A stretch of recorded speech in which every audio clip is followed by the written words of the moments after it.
ઓમ શ્રી ગણેશાય નમઃ. જય શ્રી કૃષ્ણ મિત્રો. આજે આપણે શંકર ભગવાનના વૃષભ અવતારની કથા સાંભળીશું. શિવ પુરાણ કથા અનુસાર શિવજીએ 19 અવતાર લીધા છે, તો એમાંથી આ એક અવતાર છે વૃષભ અવતાર. આ ખૂબ જ સરસ મજાની કથા છે શિવજીની. પૂરા મનથી ધ્યાનથી સાંભળજો અને વિડીયો બીજાને પણ શેર કરજો. અને આ ચેનલમાં જો નવા હોય તો મિત્રો સબસ્ક્રાઈબ જરૂર કરજો. આ ચેનલમાં તમને ભગવાનની પુરાણોની કથાઓ વાર્તાઓ સાંભળવા મળશે અને પુણ્ય પણ પ્રદાન થશે. વાર્તા સાંભળવાથી મન શુદ્ધ થાય છે, વિકાર દૂર થાય છે મનના, અને શાંતિ મળે છે અને પાપ બળીને નષ્ટ થાય છે. તો મિત્રો આ વાર્તા પૂરી અંત સુધી સાંભળજો. શિવ પુરાણમાં ભગવાન શિવના કેટલાય અવતારની કથાઓ મળી આવે છે. તેમાંથી એક અવતારની વૃષભ અવતારની કથા છે, જે ભગવાન શિવજીએ ભગવાન વિષ્ણુના પુત્રનો સંહાર કરવા માટે લીધું હતું. શિવ પુરાણ અનુસાર સમુદ્ર મંથન સમયે જ્યારે અમૃત કળશ ઉત્પન્ન થયો, તો તે કળશને દૈત્યોની નજરથી બચાવવા માટે ભગવાન વિષ્ણુએ તેમની માયાથી બહુ બધી અપ્સરાઓનું સર્જન કર્યું. દાનવો અપ્સરાને જોઈને મોહિત થઈ ગયા. દૈત્ય અપ્સરાને જોઈને બોલ્યા, વાહ વાહ, શું સુંદર કન્યાઓ છે! વાહ વાહ, હું આ અપ્સરાઓને, આ કન્યાઓને ઉઠાવીને મારી સાથે પાતાળ લોક લઈ જઈશ. આમ કહી બધા જ દૈત્યો એ અપ્સરાઓને એની સાથે પાતાળ લોક લઈ ગયા અને ત્યાં અપ્સરાઓને બંદી બનાવી લીધી. પછી દૈત્યો તે અપ્સરાઓને પાતાળ લોક મૂકી પાછા અમૃત કળશ મેળવવા માટે સમુદ્ર મંથન પાસે આવ્યા. પણ ત્યાં સુધીમાં તો દેવતાઓ અમૃત પાન કરી ચૂક્યા હતા. આ જોઈને દાનવ બહુ ક્રોધિત થયા. દૈત્યો બોલ્યા કે બહુ મોટો છળ કર્યો છે અમારી સાથે, બહુ મોટો અપરાધ, બહુ મોટો છળ કર્યો છે દેવતાઓએ અમારી સાથે, અમે નહીં છોડીએ દેવતાઓને. આમ કહીને આક્રમણ કરીને નાદ કર્યો અને બધા જ દાનવો દેવતાઓ પર તૂટી પડ્યા, આક્રમણ કરવા લાગ્યા, એકબીજા સાથે યુદ્ધ કરવા માંડ્યા.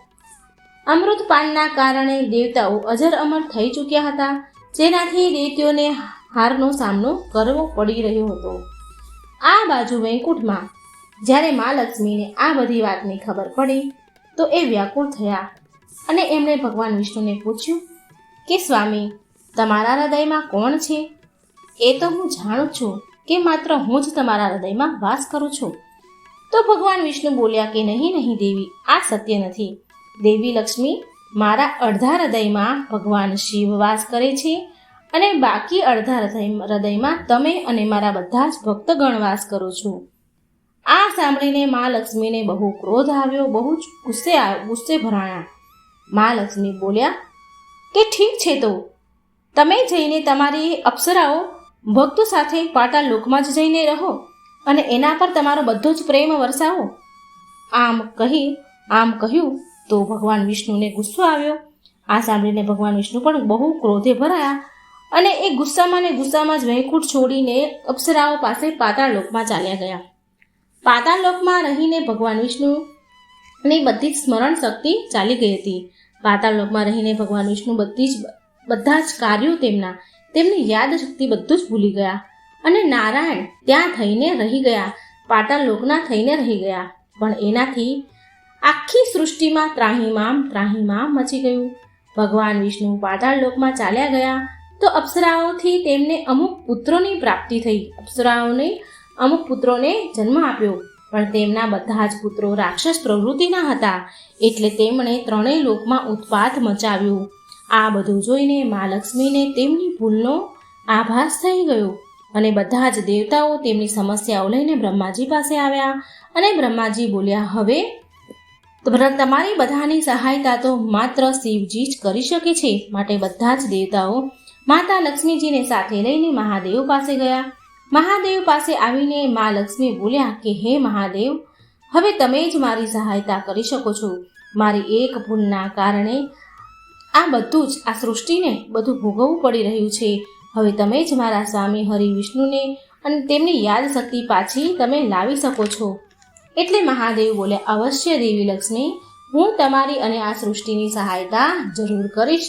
આમ કહીને મહાદેવે એક વાદળી રંગના બળદનો વૃષભ અવતાર લીધો અને વિષ્ણુ ભગવાન પાસે પાતાળ લોકમાં વિષ્ણુ પુત્રોનો નાશ કરવા માટે પહોંચી ગયા.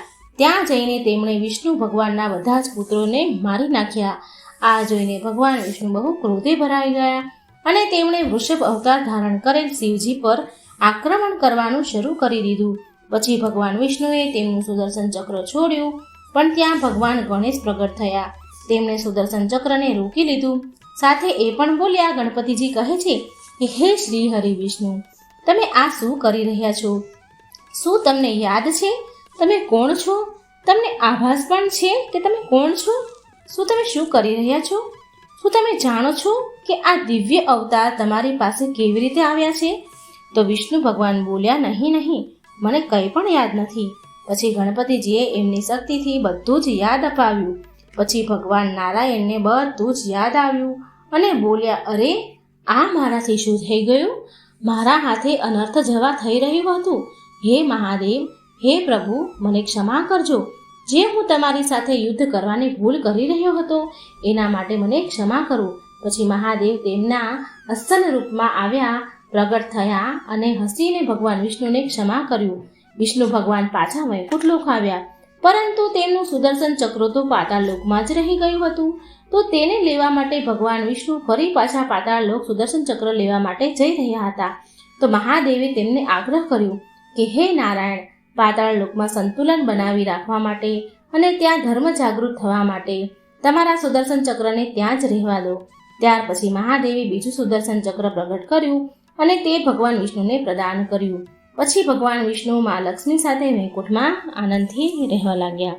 તો મિત્રો, આ હતી શિવજીના વૃષભ અવતારની કથા. મિત્રો, આ વાર્તા ખૂબ શેર કરજો, જેથી ભગવાનની કથા સાંભળવાનો અવસર બીજાને મળે, આપણને પુણ્ય પ્રદાન થાય. જય શ્રી કૃષ્ણ. રાધે રાધે. Thank you.